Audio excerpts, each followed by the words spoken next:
Hello everyone. Today we will discuss the next part of tense, which is past continuous tense. So let's start.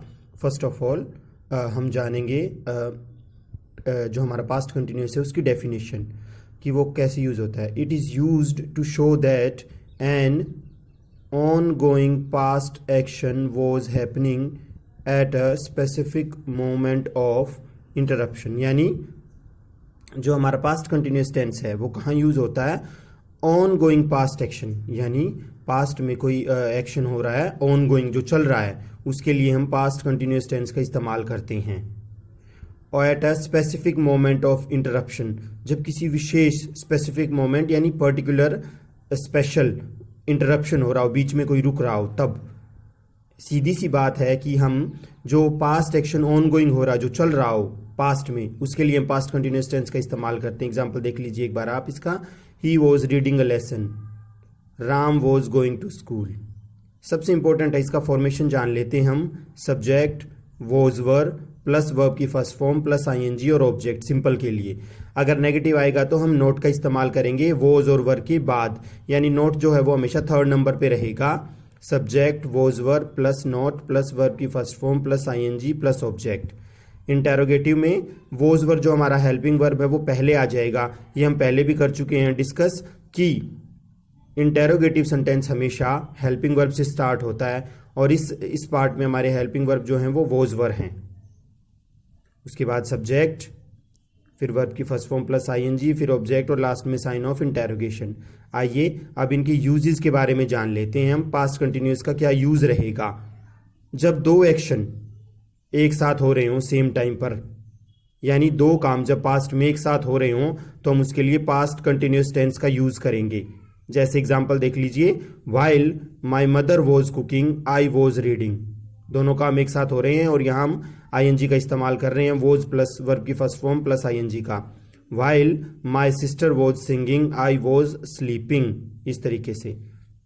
Rule number second में देख लीजिए. When we use the verbs get, become and grow. जब हम इन तीन verbs को, कौन कौन सी? गेट, बिकम और ग्रो, जो ये वर्ब्स हैं हमारी, जब हम इनको कंटिन्यूअस, इंक्रीज और डिक्रीज, यानी लगातार, या तो कोई चीज बढ़ रही है इनकी वजह से या कोई चीज में कमी आ रही है, कंटिन्यूअस होना चाहिए, और ये तीन वर्ब में से कोई वर्ब हमारे सेंटेंस में यूज होनी चाहिए, तब हम पास्ट कंटिन्यूअस का यूज करेंगे. अदरवाइज इन तीन वर्ब के अलावा कोई और वर्ब होगी तो हम प्रेजेंट कंटिन्यूअस का इस्तेमाल करेंगे इंक्रीज और डिक्रीज में, कंटिन्यूअस में. ध्यान रहे. He was becoming poorer and poorer. देखिए बिकमिंग आया है, गरीब और गरीब होता जा रहा है, कंटिन्यूअस चल रहा है. It was getting darker and darker. और ज्यादा अंधेरा बढ़ता जा रहा है. इस तरीके से.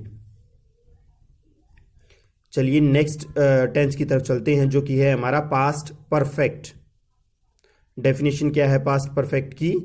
It is use to talk about the action. वो ऐसे एक्शन यानी ऐसे कामों के बारे में बात करता है which were completed before some point in the past. कुछ समय पहले जो पूरे हो गए हों पास्ट टाइम में, यानी पास्ट टाइम में जो काम पूरा हो चुका है, उसके लिए हम पास्ट परफेक्ट का इस्तेमाल करते हैं. एग्जाम्पल से समझ लीजिए. He had gone to Delhi. वह दिल्ली जा चुका था. They had completed their work. वो अपना काम पूरा कर चुके थे. इसकी फॉर्मेशन देखिए. Subject plus had plus verb की थर्ड फॉर्म प्लस ऑब्जेक्ट. इसमें हम subject plus had plus verb की थर्ड फॉर्म का इस्तेमाल करेंगे.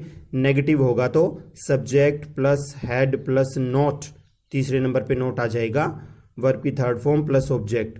इंटेरोगेटिव में had plus subject plus verb की थर्ड फॉर्म प्लस ऑब्जेक्ट. ये हमारा हेल्पिंग वर्ब है, और इंटेरोगेटिव सेंटेंस जो है हमेशा हेल्पिंग वर्ब से शुरू होते हैं, इसीलिए हम यहाँ हेल्पिंग वर्ब लगाएंगे पहले. रूल जान लेते हैं अब सबसे पहले. जब दो एक्शन पास्ट टेंस में हो रहे हों, तो जो काम पहले हुआ है उसके लिए पास्ट परफेक्ट, और जो काम उसको प्रीवियस एक्शन बोला जाएगा, और जो काम बाद में हो रहा है उसके लिए पास्ट इंडेफिनाइट, जिसको हम सब्सिक्वेंट एक्शन बोलेंगे. यानी पास्ट में जब दो काम एक साथ हो रहे हों, दो काम हो रहे हों एक के बाद एक, तो जो काम पहले होगा उसके लिए past perfect,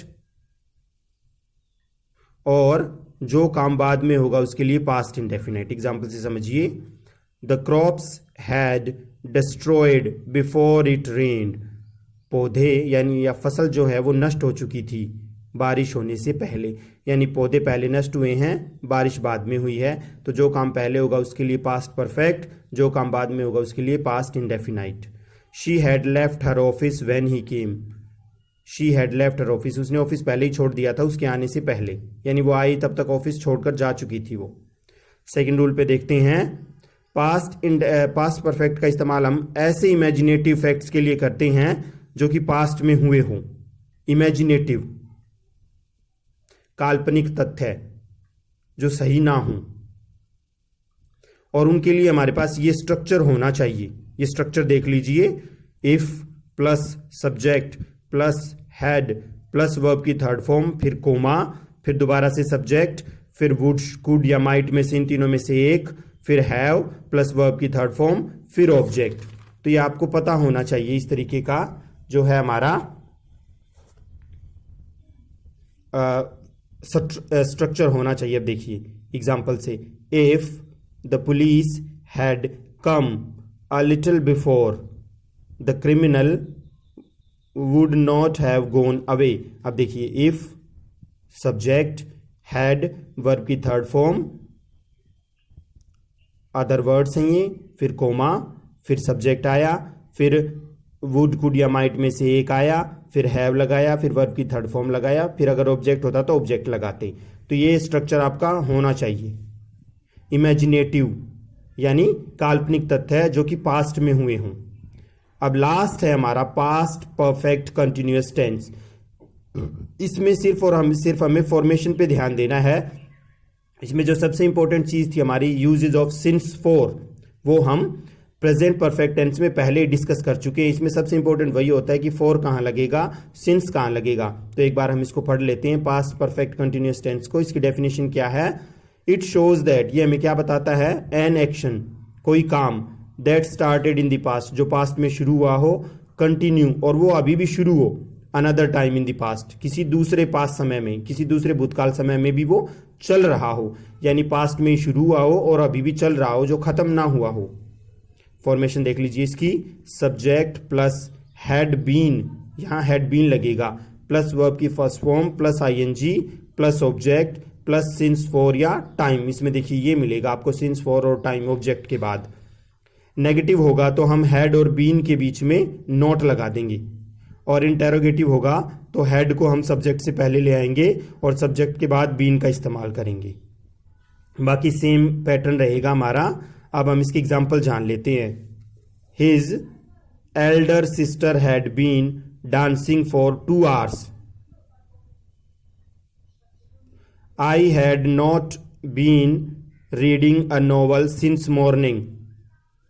had he been living here since 1999. ये क्वेश्चन वाला सेंटेंस हो गया हमारा। तो इस तरीके से हमने जाना, हमने आज पास्ट को कंप्लीट किया है, पास्ट कंटिन्यूअस किया है, पास्ट परफेक्ट किया है और पास्ट परफेक्ट कंटिन्यूअस किया है। आई होप आपको ये समझ आया होगा। Enough for today. Thank you and have a nice day.